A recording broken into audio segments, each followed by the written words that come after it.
एक दिन ब्रह्मचारी माधव किसी जंगल से गुजर रहे थे। तभी अचानक उनकी नजर एक शेर पर पड़ी जो मोटी रस्सियों से बंधा हुआ था। शेर की आंखों में बेबसी थी। जैसे ही माधव पास पहुंचे, शेर धीमे स्वर में बोला, हे ब्रह्मचारी, कृपया मुझे आजाद कर दो। मैंने कई दिनों से कुछ खाया नहीं है। मैं वचन देता हूँ तुम्हारा ये उपकार कभी नहीं भूलूंगा। माधव को उस पर दया आ गई। उन्होंने बिना कुछ कहे उसकी रस्सियां खोल दी और आगे बढ़ गए।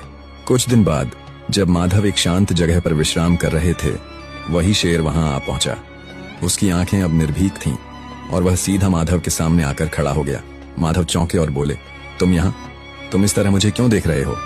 शेर बोला, मेरी प्रकृति है शिकार करना और इस समय तुम सबसे आसान शिकार हो। माधव ने आश्चर्य से कहा, मैंने तुम्हें मुक्त किया, जीवन दिया और अब तुम मुझे ही खाना चाहते हो? शेर बोला, कृपा और कर्तव्य अलग चीजें हैं, जंगल का नियम अलग है। माधव ने कहा, फैसला किसी तीसरे से होना चाहिए। थोड़ी दूर जाने पर उन्हें एक तोता मिला जो एक पेड़ की डाल पर बैठा था। उन्होंने पूरी बात तोते को सुनाई। तोता बोला, मनुष्य पूरी उम्र हमें पिंजरे में बंद रखता है, दाने पानी के नाम पर हमारी आजादी छीन लेता है। जब मन भर जाता है तो पिंजरा किसी और को दे देता है। मैं शेर का पक्ष लूंगा। माधव चुपचाप आगे बढ़े। कुछ दूरी पर उन्हें नारद मुनि मिल गए। उन्होंने पूरे घटनाक्रम को विस्तार से सुनाया।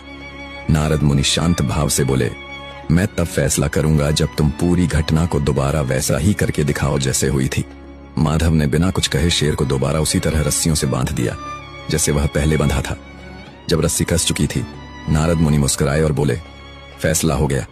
नेकी हर जगह नहीं करनी चाहिए। जो आजाद होकर काटने लगे उसे फिर से बांध देना ही बुद्धिमानी है। दया करो, पर पहचान के साथ, क्योंकि हर जरूरतमंद भरोसेमंद नहीं होता।